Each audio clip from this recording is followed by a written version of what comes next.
Warning shot. That's what Michael Avenatti called his tweet today, a warning shot. Michael Avenatti is Stormy Daniels' lawyer. Each day he has been representing Stormy Daniels. He has made life more difficult for Donald Trump and Donald Trump's lawyers. And today he has no doubt created sheer panic in Donald Trump's very fragile mind and in the weak and fragile mind of Donald Trump's lawyer, Michael Cohen, because of what Michael Avenatti said earlier tonight on MSNBC.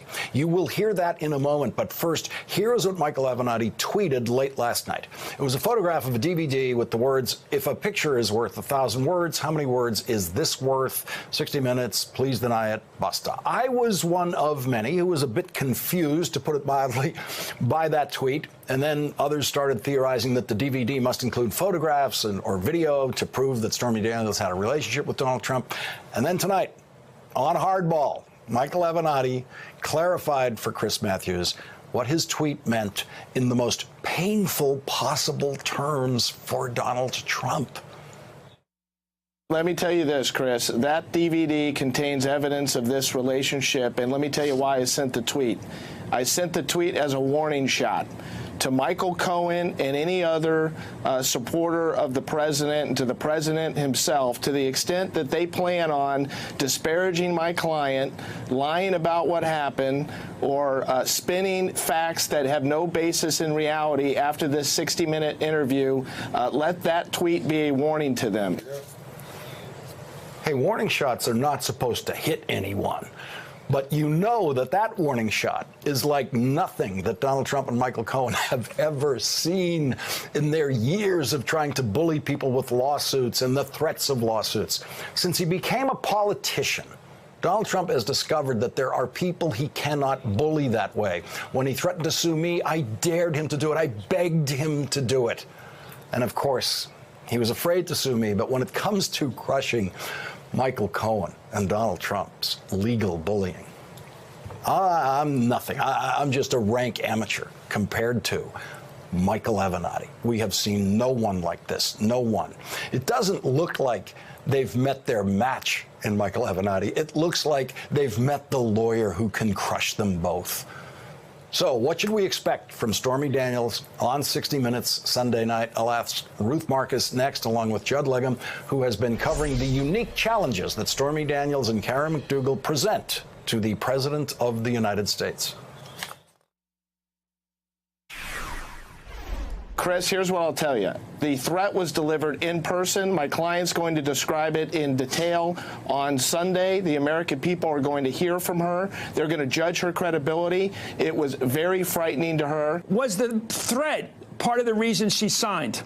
I think absolutely. When the president's fixer exerts pressure on you to sign a document, you don't ask a lot of questions. You do as you're told. Joining the discussion now, Judd Legum, editor and founder of Think Progress, and back with us, Ruth Marcus. And Judd, the threat that he's talking about is a threat delivered to Stormy Daniels. Michael Cohen specializes in threats like that. He seemed to be saying there that Michael Cohen will be exposed Sunday night on 60 Minutes as having threatened Stormy Daniels. Yeah, and as far as we know, this is a physical threat, which, and the woman Karen McDougal last night said there wasn't a physical threat there, but she is. And I think this is really just another moment where this is spinning out of control for Donald Trump. Where is the Trump presidency going to be at 8 p.m. Sunday night after we have heard from Stormy Daniels, having already heard from Karen McDougal this week?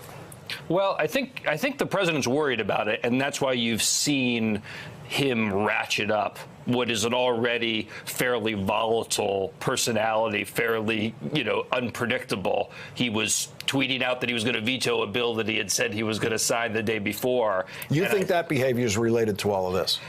I think so. I mean, you don't know for sure, but I do think that he has, for his entire life, had these situations under control. He trusts Michael Cohen. He's been able to keep them under wraps.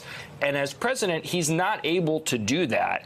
And I think that this has created a real urgency. But what can you do? Ruth, Donald Trump clearly did not understand how the presidency and presidential campaigns change how much pressure is on the pressure cooker. When you're Donald Trump, the guy with the NBC show and the real estate business, and you're trying to contain and these kinds of stories and execute confidentiality agreements like this with people, it's not that hard to do. In the presidency, the pressure cooker makes these things come out.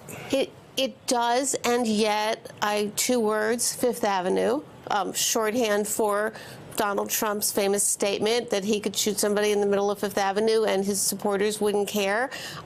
He has been able, the presidency is different, you're totally right, but he has been able to get away with things that no other candidate has been able to get away with, access Hollywood tape, and that no other president has been able to get away with. And so the thing that's really striking as we go into this Stormy Daniels interview is that what would be very dangerous for another president, he had an affair with this woman. I thought that Karen McDougal was really remarkably credible, just bulletproof credible. We're not any longer really having a serious conversation about whether he had an affair with Karen McDougal, asked and answered, whether he had an affair with Stormy Daniels. Think that's going to be pretty clear. And, you know, how interesting is the way Michael Avenatti has played all of this. What's really perilous for Donald Trump is the self-inflicted wound that he created with his fixer, Michael Cohen, by trying to shut this down in his typical way. And so because now the problem, potential problem, very serious potential problem for President Trump is where did the money come from to try to pay the hush money to Stormy Daniels? What money was paid through American media, through Karen McDougal, and what kind of threat was there? And that is much more dangerous to him than extramarital dalliance, because really, let's be serious at this point, the evangelicals don't care, the other Trump supporters don't care. That's not what's going to bring him down. We all remember the Trump reaction and public statement about if Mueller wants to know about my business, that's crossing a line. Michael Avenatti has sent letters to the Trump business crossing that line, saying he wants them to preserve all documents because he intends to subpoena documents from the Trump organization about where that $130,000 came from. Yeah, and I think that's where this becomes very serious for him. Yeah. Because I agree with Ruth that people really have this sort of baked into the cake as far as the sex aspect of this. This is his third marriage. I don't think people really had this idea that he was a paragon of virtue in this regard. But you do have the issue of the Trump organization. You also have the issue of this was going on during an election, and that this money was being used, and I think in both lawsuits they bring this up, this money was being used very clearly to try to benefit his election and should have been reported, and then in the case of Karen McDougal, could constitute an illegal corporate contribution to his campaign. You add that to what we heard, the clip that you just played about a potential threat, and this becomes about a lot more than sex, and that's where I think it really creates problems. And the next chapter of the story is Sunday night. Judd Legum, Ruth Marcus, thank you both for joining us. Appreciate it. Hey there, I'm Chris Hayes from MSNBC. Thanks for watching MSNBC on YouTube. If you want to keep up to date with the videos we're putting out, you can click subscribe just below me, or click over on this list to see lots of other great videos.